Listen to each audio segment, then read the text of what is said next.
పేతురు రాసిన మొదటి పత్రిక మొదటి అధ్యాయము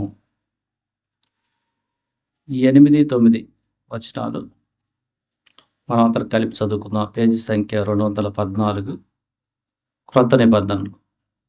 మీరు ఆయనను చూడకపోయినాను ఆయనను ప్రేమించుచున్నారు.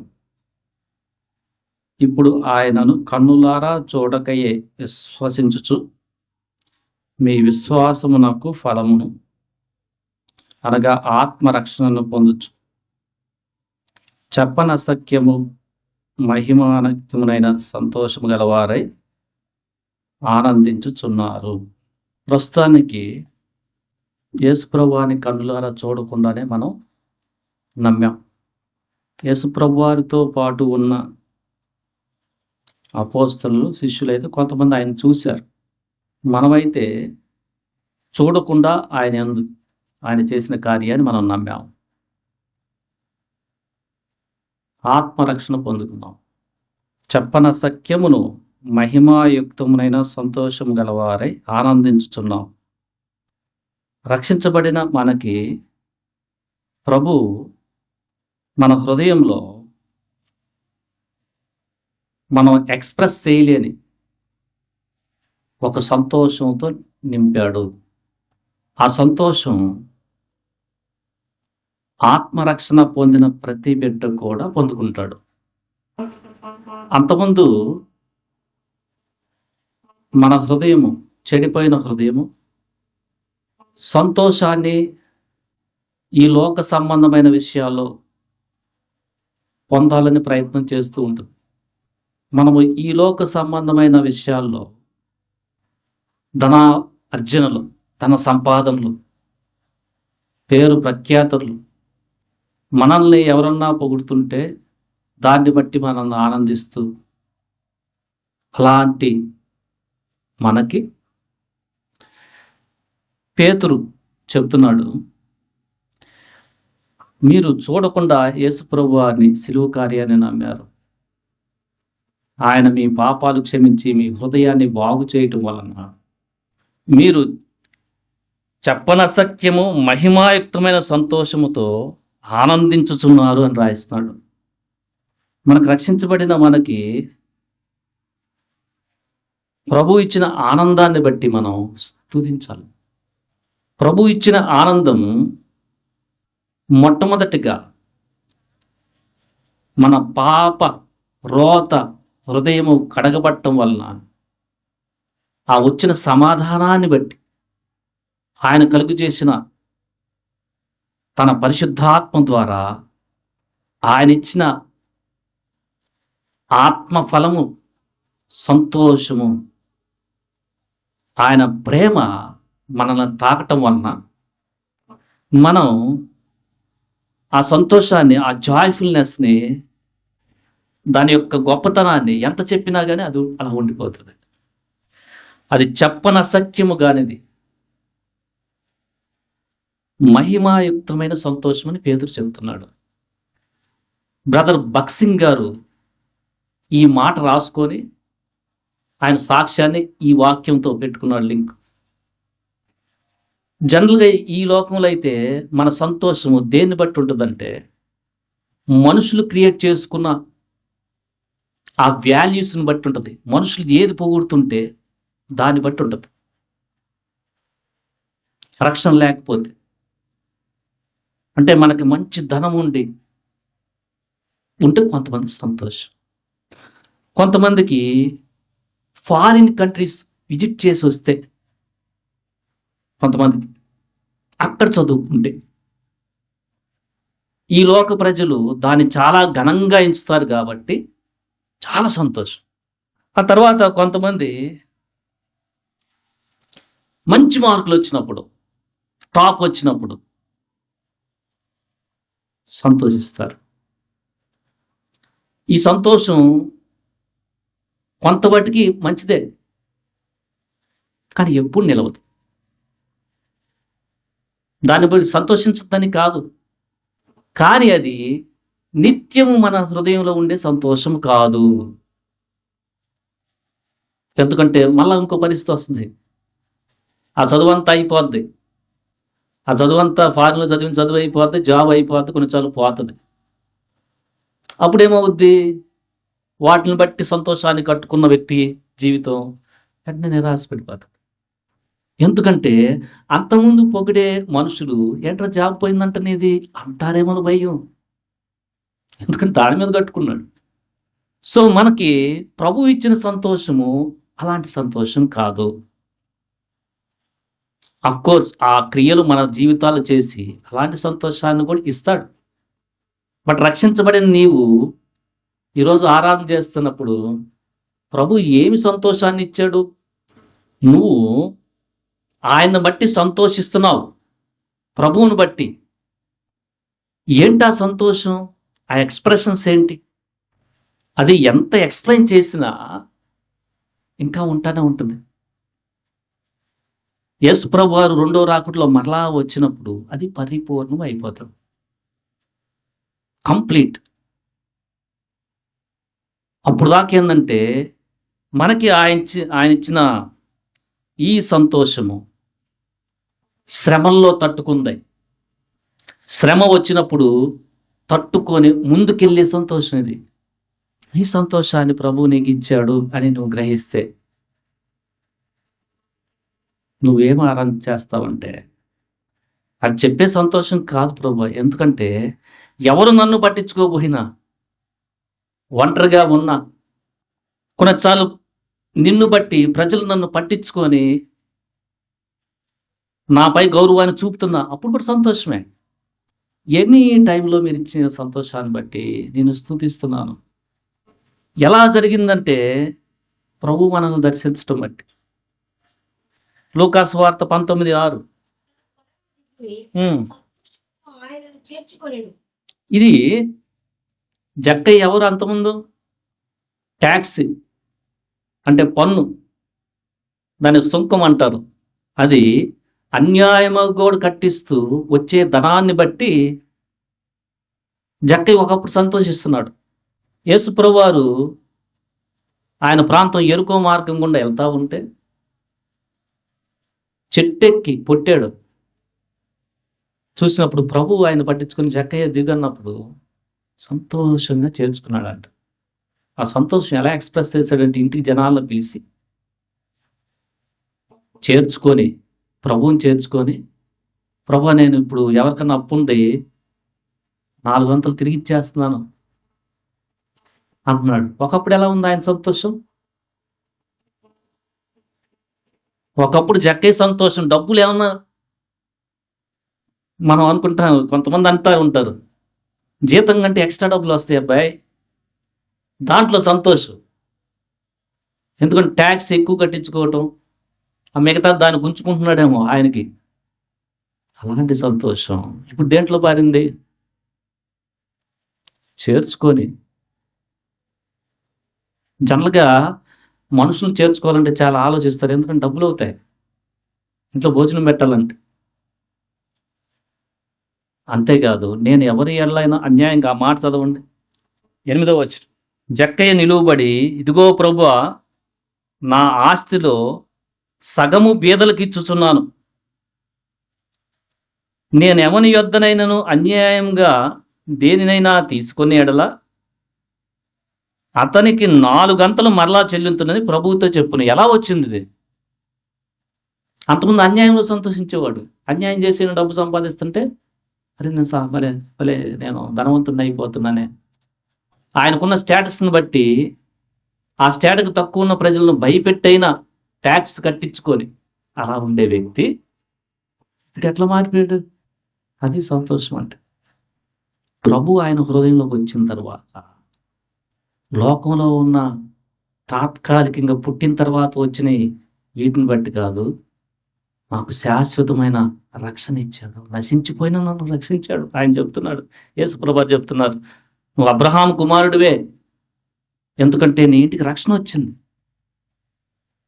నశించిపోయిన నిన్ను రక్షిస్తానికి నేను వచ్చానని చెప్తున్నాడు. రక్షించబడిన నీలో ఇలాంటి సంతోషం నీలో కలిగి ఉన్నట్లుగా గమనిస్తున్నావా? అది నిజమైన సంతోషం. ఎందుకంటే ఈ లోకంలో నువ్వు ఆప్తులుగా అనుకునేవారు ఒక సమయానికి ఉండరు, అప్పుడు కూడా సంతోషించాలా? ఎందుకంటే మన సంతోషం టోటల్‌గా అక్కడిని బట్టి. పరలోకంలో ప్రభువు మనతో ఉంటున్నాడు. మన హృదయంలోకి వచ్చాడు. ఆయన ఆత్మ ద్వారా మనకి ప్రేమతో నింపి సంతోషాన్నిచ్చాడు. చెప్పనసఖ్యం గాని మహిమాయుక్తమైన సంతోషాన్నిచ్చావు. భగత్ సింగ్ గారు బాంబే వచ్చినప్పుడు ఆయన, "రేయ్! ఎందుకురా నీ వాటికి నువ్వు చూసుకో. ఎందుకు చెప్పటం? నీ వాటికైతే ఇంటికి పంపిస్తాం. లేకపోతే రప్పించం" అనంగానే వాళ్ళ పేరెంట్స్ మధ్యలో విడిచిపెట్టిపోయారు. ఎందుకంటే భగత్ సింగ్ గారు ఒప్పుకోలా. నేను ఆయన మాట సంతోషం చెప్పకుండా ఎట్లుంటాను? ఎట్లా వచ్చింది? మంచి జాబ్‌ని వదిలిపెట్టుకొని, కెనడా, ఇంగ్లాండ్ ఇట్లాంటివి వదిలిపెట్టుకొని బాంబేకొచ్చి రోడ్డు మీద మధ్యలో వదిలేస్తే ఎలా సంతోషంగా దేవుని యొక్క వార్తను చెప్పాడు అక్కడ ఆళ్ళకి. తినటానికి కూడా లేదంట ఆ సమయంలో. ఒక టీ. చెప్పనసఖ్యం గాని మహిమాయుక్తమైన సంతోషం అని రాసుకున్నాడు ఆయన. భక్తి అంటే మీరు ఈ లోకంలో నిజమైన దేవుని ఎదుటి ప్రజలు అనుసరిస్తున్న విధానాల్లోనే ఉంటూ, ఈ లోకం వాటిని పొందుకున్నప్పుడు మరే సంతోషం. ఎవరు వచ్చినా రాకపోయినా నా మందిరానికి వచ్చి నేను దేవుణ్ణి మహింపరుస్తాను. ఎక్కడుంది నీకు? అది సింబల్స్ నీకు ఆ సంతోషం ఉన్నప్పుడు. నీకు కనిపిస్తా ఉంటాయి. దావీదు కీర్తన 4:7 చదవండి. వారి హ్మ్. ధాన్య ద్రాక్షరసమును విస్తరించిన నాటి సంతోషము కంటే అధికమైన సంతోషము నీవు నా హృదయములో పుట్టించితివి. పట్టణాలు ధాన్యము ద్రాక్షారసం బాగా పండుతుంటే వాళ్ళు సంతోషిస్తున్నారు. దానికంటే తన హృదయంలో చాలా సంతోషం ఉందని చెప్తున్నాడు. ఆ సంతోషమే ఆయన శ్రమల్లో ఉన్నా గాని, సౌలు తరుముతున్నా, దేవుడు నన్ను ఒకసారికి దీని నుంచి అన్నిటిని కూడా విడిపించి నాకు రాజ్యాన్ని ఇస్తాడు. అలాంటి సంతోషం శ్రమల్ని తట్టుకొని ఒక సమయంలో అందరూ వెళ్ళిపోయారు. మొదటి సమయాలు చివరి అధ్యాయం 30లో మొత్తం ఎవరు లేరు, ఒంటరిగా అయిపోయాడు. ఒంటరిగా తన వెంట ఉన్న వాళ్ళు కూడా ఆయన చంపడానికి రాళ్ళేస్తున్నారు. భార్యను ఎత్తుకొని పోయారు. యెహోవాను బట్టి విచారణ చేసి, ప్రభు నేను ఇప్పుడు వెళ్తే మళ్ళా సమకూర్చుకుంటానని మొత్తం సమకూర్చుకున్నాడు. సో తన జీవితంలో దేవుణ్ణి బట్టి అరణ్యములో ఉంటున్న కీర్తన రాస్తున్నాడు. నేను నిత్యము నిన్ను స్తుతిస్తాను అని 34 కీర్తన. నేను ఎల్లప్పుడూ నిన్ను స్తుతిస్తున్నానంటే సంతోషం లేకపోతే ఎలా స్తుతిస్తాడు? ఎట్లా వచ్చింది ఆయనకంటే దేవుణ్ణి బట్టి సంతోషిస్తున్నాడు ఆయన. ఎందుకంటే ఒకప్పుడు ఘనత వచ్చింది. గొలియాతుని రాయేయంగానే మంచి ఘనత వచ్చింది, చనిపోయాడు గొలియాతు. బట్ వెంటనే డిఫరెంట్ పరిస్థితులు వచ్చినాయి. అందులో కూడా ఆయన సంతోషిస్తున్నాడు. ఆయన చెప్తూ 16వ కీర్తన చివరి మాట చదవండి. మార్గమును నీవు నాకు తెలియజేసేదవు. ఉమ్, నీ సన్నిధిలో సంతోషము కలదు. ఉమ్. నీ చుట్టూ సుఖములు కలదు. ఇది ఈ కీర్తన యేసు ప్రభు వారికి కూడా ప్రవక్తలాగా దావీదు రాశాడు. తన జీవితంలో కూడా నిజం. ఆయన సన్నిధిలో నిత్య సుఖములు, ఆయన సన్నిధులు. ఒకప్పుడైతే ఆయన సన్నిధిని రాశారు, ఇప్పుడైతే మన హృదయంలోనే ఆయన ఉండటం వలన ఆ సంతోషము చెప్పేది కాదు. అలాంటి సంతోషం నీకు ప్రభు ఇచ్చేది. ఆ సంతోషాన్ని పొందుకుంటే నువ్వు ఈరోజు చెప్పే సంతోషం కాదు ప్రభు. ఎందుకంటే ఏ అర్హతను బట్టి కూడా నేను నీ పరిశుద్ధమైన పట్టణంలో ప్రవేశించలేను. ఆ దుఃఖము లేని, ఏడ్పు లేని ఆ ప్రదేశానికి పాపినైన నన్ను చేర్చుకున్న నీ ప్రేమను బట్టి, నువ్వు ఇచ్చిన సంతోషాన్ని బట్టి నేను స్తుతిస్తున్నాను. మనము ఈ సంతోషంలో, రక్షణలో ఎదుగుతా ఉన్నప్పుడు దేవుడు మనకు ఒక గొప్ప నిరీక్షణ ఇచ్చాడు. ఏంటది? మళ్ళీ వస్తాడు. వచ్చి ఆయన బిడ్డలమైన మనల్ని తీసుకెళ్తాడు. అక్కడ మనకొక ప్లేస్‌ని సిద్ధపరిచాడు అని మనము ఆయన ఇచ్చిన గొప్ప నిరీక్షణ బట్టి రోమీయులకు రాసిన పత్రిక 12వ అధ్యాయములో 12వ వచనం చదవండి. నిరీక్షణ గలవారై సంతోషించు. ఆ నిరీక్షణ మనల్ని సంతోషానికి, ఎప్పుడు ఉండే సంతోషానికి తీసుకెళ్తుంది. ఏడుదా నిరీక్షణ అంటే ప్రభు వస్తాడు. ప్రభు నాతో ఉన్నాడు. ఈ పరిస్థితి ఇప్పుడు కొంచెం కాలం అలా ఉంటున్నా నేను పరిశుద్ధతలో ఎదుగుతానికి ఆయన నన్ను విడవకుండా నన్ను ఈ పరిస్థితిని బయట తెస్తాడు. అది మన నిరీక్షణ. అంతేకాదు ఈ శరీరం కుళ్ళి కుషించి నేను భూమిలోకి వెళ్ళిపోయిన ఈ శరీరంలో మళ్ళా వచ్చినప్పుడు మహిమ శరీరాన్ని పొందుకుంటా. ఇక్కడ వాటి మీద కట్టుకునే సంతోషం, అరే చాలా సంపాదించాను రా, అఫ్కోర్స్ సంపాదించద్దని కాదు, కానీ దాని మీద ఉంటే ఇక్కడ వాళ్ళు ఏమవుతారు, చివరికి అవి ఎవరికి పోతాయో కూడా తెలియదు. వారి ఆత్మందు సంతోషించటం కంటే సరైన విధానంలో పిల్లల్ని పెంచక ఆ ఇబ్బందులతో మనకైతే దేవుడు నిత్య సంతోషాన్ని ఇచ్చాడు. నిత్య సంతోషం. మొదటి కీర్తనలో దివారాత్రులు దేవుని వాక్యం చదువుతుంటే సంతోషం. దేవుని వాక్యం చదువుతుంటే మనకి ఎంత సంతోషం. రక్షించబడిన మనకి ఈ మాట నీలో సత్యంగా ఉంటుందా? ఎప్పుడు దేవుని వాక్యం సంతోషిస్తున్నాయి. ఈరోజు ప్రభు నాతో మాట్లాడాడు. చదవండి ఆ కీర్తన, మొదటి కీర్తనలో బాగా చదవండి. ధర్మశాస్త్రమునందు ఆనందించుచు ఉమ్. ధ్యానించువాడు ధన్యుడు. యెహోవా ధర్మశాస్త్రమునందు ఆయన ఇచ్చిన ఆజ్ఞయందు రక్షించబడిన నీకు చాలా సంతోషం ఉంటుంది. కోర్స్ నువ్వు పడిపోవచ్చు, మరి మళ్ళా ఈసారి ఆయన ఆజ్ఞలో నేను నడవాలి. అదే ఆయన ప్రేమించటం అని. దాని యందు ఏమున్నాయి ఆయన ఆజ్ఞలు, ఏమున్నాయి ఆయన వాగ్దానాలు, దాన్ని బట్టి సంతోషిస్తూ ఉంటాం. కీర్తనల 119లో ఆ సంతోషం ఆయన్ని శ్రమల నుంచి కాపాడింది. 92వ వచనం చదవండి. నీ ధర్మశాస్త్రం ఉమ్. సంతోషం ఇయ్యని ఎడల నా శ్రమ ఎంత నేను నశించి అది ఆయన శ్రమలో ఎలా సంతోషిస్తాడంటే దేవుని ధర్మశాస్త్రాన్ని బట్టి సంతోషిస్తున్నాడు. ఆయనకు తెలుసు రాత్రి ఏడుపు వచ్చిన అనుదినం నూతన వాత్సల్యత నూతనంగా దర్శిస్తాడు. అది ఆ యొక్క భక్తుని యొక్క అవగాహన, నిరీక్షణ. ఈరోజు రాత్రికి ఏదో ఇట్లా ఇబ్బంది వస్తే ఏం వరి అవ్వాల్సినది, రేపు ప్రభు చూసుకుంటాడు. ఆయన ఏం సంతోషిస్తూ ముందుకు వెళ్తున్నాడు. నీ ధర్మశాస్త్రం నాకు సంతోషం ఇవ్వకపోతే నా శ్రమలో నేను నాశనం అయిపోయేవాడిని అంటున్నాడు. సో రక్షణ పొందిన మనకి వాక్యాన్ని చదువుతుంటే చాలా సంతోషం అంట. చాలా. ఈరోజు ప్రభు నాతో మాట్లాడారు. చాలామంది చెప్పడం వింటున్నా నేను. ఈరోజు ప్రభు నాతో మాట్లాడాడు, దీన్ని బట్టి నేను బలపడ్డాను. ఏంది ఎప్పుడైనా నాకు మాట్లాడబ్బా, ఆయన వాగ్దానం ఇచ్చాడు, చేస్తాడు. అలాంటి సంతోషం నేను శ్రమల్లో నిరీక్షణ కలిగి ఇంకా సంతోషించేట్టుగా చేస్తాను. మీరు సంతోషం మీ పరిపూర్ణం ఉన్నట్లుగా అడగండి, మీకు దొరుకుద్దని చెప్తున్నాడు ఆయన. యోహాను సువార్తలు 16వ అధ్యాయం 24.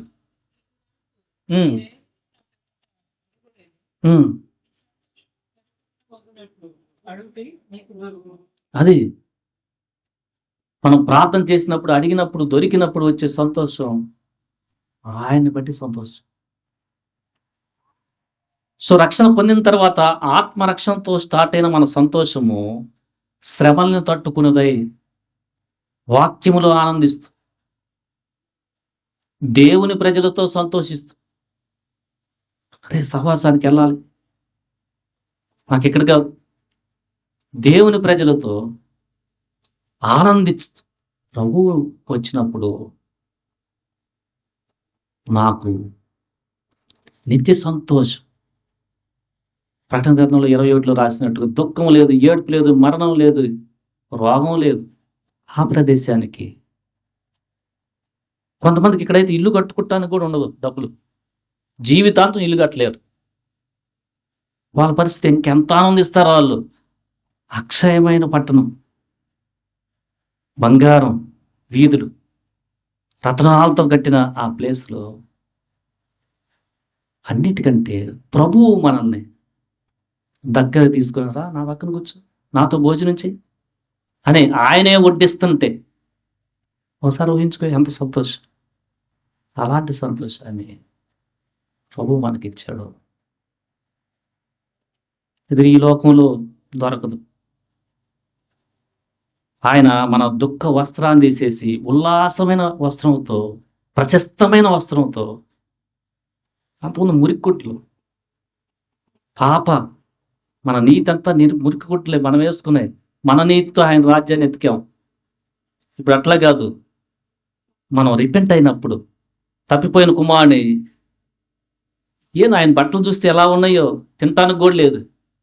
తండ్రి వైపు చూసినప్పుడు వస్త్రం మార్చి, ఉంగరం పెట్టి, రా నువ్వు నా బిడ్డవి అని చేసుకున్నాడు మా నాన్న. ఎంత సంతోషం. ఈరోజు నువ్వు రక్షించబడిన నీవు యేసు ప్రభువారి ఇచ్చేది ఈ సంతోషం. బర్నబా ఆనాడు రక్షించబడిన బిడ్డలో ఆస్తులమ్మి అపోస్తల పాదాల దగ్గర పెట్టారు. ఎక్కడి నుంచి వస్తుంది సంతోషం? ఎక్కడి నుంచి వస్తుంది? దానికంటే వాళ్ళ హృదయంలో ఏదో చాలా సంతోషం ఉంది. జక్కేలాగైన బర్నబా చాలామంది మన అపోస్తల కార్యాలు చూస్తే 4వ అధ్యాయంలో ఒక పేరు రాశారు కానీ బర్నబాని విశ్వసించిన ప్రతి వారు తమ ఆస్తి వాళ్ళదని అనుకోలేదు, షేర్ చేసుకుంటున్నారని ఉంది. నువ్వు రక్షించబడిన తర్వాత షేర్ చేసుకోవటంలో అరే ప్రభు బిడ్డలకి చేస్తే ప్రభువు చేసినట్లే అనే దాంట్లో నువ్వు ఆనందిస్తావు. అదే ఆయన ఇచ్చిన సంతోషం. అది ఆత్మరక్షణ పొందుకునే ద్వారా వచ్చే సంతోషము. సరిగా అర్థం కాకపోతే చాలా జాగ్రత్త. మన సంతోషం ఎప్పుడు కూడా ఈ లోకం వాళ్ళు పోరాడుతున్నట్టు వాటిలో ఉంటుంది. నువ్వు ప్రభువునందు ఆనందిస్తూ అవి చేసినప్పుడు కూడా ఆనందించు. అవి చేసినప్పుడు దిగాలుగా ఉండమని కాదు, బట్ అది కాదు మన సంతోషం. మన సంతోషం ప్రభువు చేసిన దాన్ని బట్టి, ఆయన స్తుతిస్తూ దాన్ని బట్టి ఆనందిస్తాం. బట్ ఎల్లప్పుడు కూడా అయిపోయినప్పుడు మళ్ళీ మోడు మారుతుంది, ఆయన బట్టి ఆనందిస్తాం.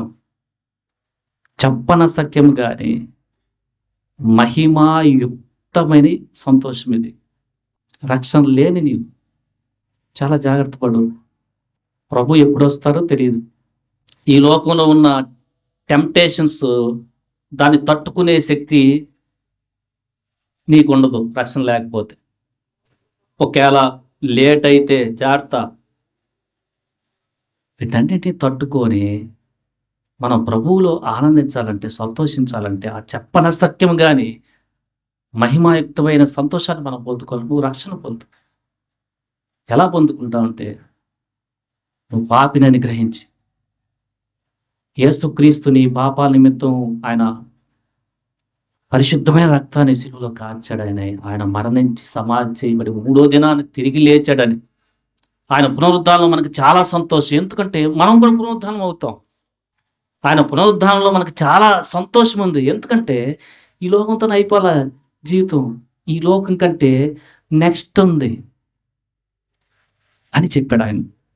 ఇది అర్థం కాకపోతే నీవు వయసు పెరిగే కొంది నిరాశ, నిస్పృహే. మనకట్లా కాదు. మన బాహ్య పురుషుడు కృషిస్తున్న అంతరంగ పురుషుడు నిత్యము ప్రభువులో ఆనందిస్తూ ఉంటాడు. ఎందుకంటే దీంతో అయిపోలేదు. అలాగే రక్షించబడిన మనం. దావీదు చెప్పాడు కదా, వారి ధాన్యం పండిన దానికంటే వాళ్ళు ఆలోచిస్తా దానికంటే నా సంతోషాన్ని పెట్టాడు. నేను ఎల్లప్పుడూ స్తుతిస్తున్నాను అంటున్నాడు ఆయన. పౌలు చెప్తున్నాడు, ఎల్లప్పుడూ ప్రభువునందు ఆనందించండి. ఎందుకంటే ఆనందించగలరు. ఆ పరిపూర్ణతలో లెవెల్స్ ఉన్నాయి. రక్షించబడిన ఆత్మరక్షణ వచ్చినప్పుడు సంతోషం ఒకటైతే, దాంట్లో నువ్వు ఇంకా ఎదుగుతూ ఉంటావు. ప్రభు వచ్చినప్పుడు కంప్లీట్ అయిపోతుంది. ఆయన వలె మనం అవుతాం. ఎంత మాట, ఎంత సంతోషం.